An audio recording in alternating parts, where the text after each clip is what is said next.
बनारस की तंग गलियों में घाट के किनारे एक गरीब लड़की गौरी अपनी माँ की पुरानी विरासत चुनरियों की छोटी सी दुकान चलाया करती थी।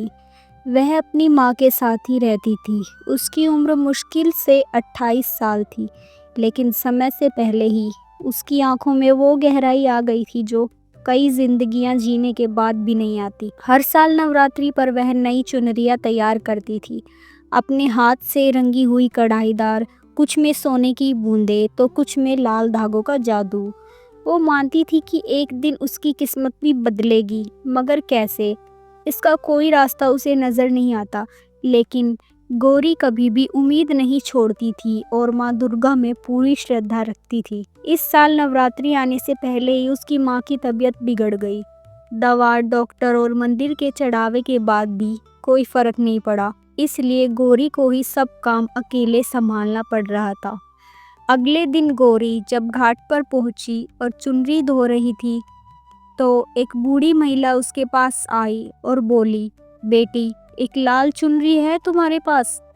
गौरी ने मुस्कुराते हुए अपनी सबसे सुंदर लाल चुनरी निकाल दी। ये लो अम्मा, देवी को चढ़ाने के लिए पैसे मत देना। बूढ़ी औरत ने उसकी आंखों में देखा और बोला, तेरे जीवन की सच्चाई इस चुनरी में छुपी है, इसे संभाल कर रखना और इस नवरात्रि की 8वीं रात को काशी देवी के मंदिर जाना, सब उत्तर वही मिलेंगे। गौरी हैरान रह गई। वह उस बुढ़िया को नहीं जानती थी, मगर वह कुछ बोली नहीं। सोच में डूबकर सोचती रही और वो चुनरी अपने घर में ले आई और उसे एक अलग संदूक में संभाल कर रख लिया। कुछ दिनों बाद एक लंबा, अमीर सा दिखने वाला आदमी उसके स्टॉल पर आया और बोला, तुम्हारे पास कुछ खास चुनरियां हैं? मैं 5,000 में एक खरीदना चाहता हूँ।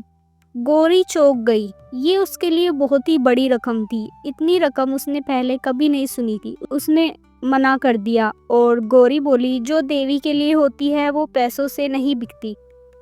उस आदमी की आंखों में गुस्सा उतर आया, लेकिन वो बिना कुछ कहे चला गया। उसी रात गौरी के घर में चोरी हो गई। गौरी बहुत ही दुखी हो गई। सारे पैसे, गहने और उसकी चुनरियां सब गायब हो गए, मगर कैसे, किसी को नहीं पता।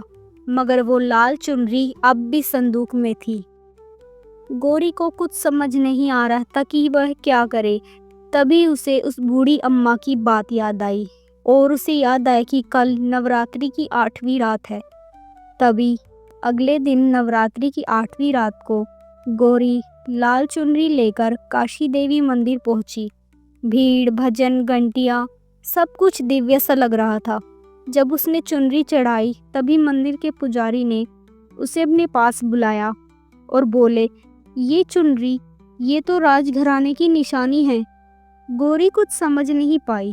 पुजारी ने एक पुरानी सी तस्वीर दिखाई, एक नवजात बच्ची, एक रानी और वही चुनरी। गौरी अब भी कुछ नहीं समझी। तभी पुजारी बोले, ये चुनरी उस बच्ची की थी जो जन्म के कुछ दिनों बाद ही लापता हो गई थी। तब से इसे देवी को अर्पित किया गया। गौरी को यह सब सुनकर गौरी को झटका लगा। उसकी माँ ने कभी उसे नहीं बताया था कि वह उसे कहाँ से लाई थी, लेकिन अब सच सामने आ रहा था। अगले दिन पुलिस आई, डीएनए टेस्ट हुए। हफ्तों बाद रिपोर्ट आई। गौरी कोई आम लड़की नहीं थी। पता चला कि वह काशी राजघराने की इकलौती वारिस थी, जिसे बचपन में अपहरण कर लिया गया था। उसकी माँ, जिसे वो अपनी असली माँ मानती थी, उसे एक मंदिर के बाहर से उठाकर ले आई थी, क्योंकि कोई उसे मारकर वहीं छोड़ गया था।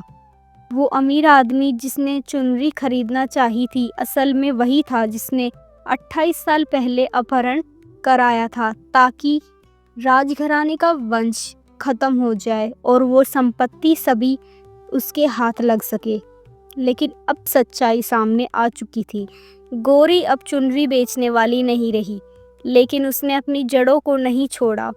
उसने अपने घाट वाले स्टॉल को एक बड़े डिज़ाइन हाउस में बदल दिया।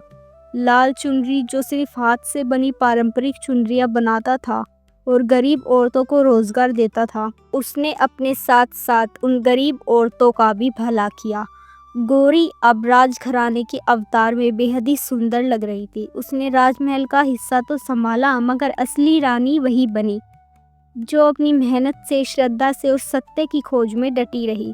हर साल नवरात्रि पर अब गौरी वो वही लाल चुनरी देवी को चढ़ाती है जो उसकी पहचान, उसकी शक्ति और उसका इतिहास बन गई थी। तो ये थी एक साधारण लड़की की असाधारण कहानी। इस कहानी से हमें संदेश मिलता है कि कभी कभी सबसे बड़ा सच वही होता है जो हम बचपन से अपने सबसे पास रखते हैं। और नवरात्रि की 9 रातें हर स्त्री के अंदर छिपी देवी को जगाने का आह्वान है। इसलिए इस नवरात्रि आप भी दिल से देवी माँ की सेवा करें। देवी माँ आपको इसका फल ज़रूर देगी। ये कहानी आपको कैसी लगी कमेंट करके ज़रूर बताएं। और ऐसी ही और कहानियाँ देखने के लिए डेली स्पिरिचुअल स्टोरीज़ को सब्सक्राइब करें। धन्यवाद।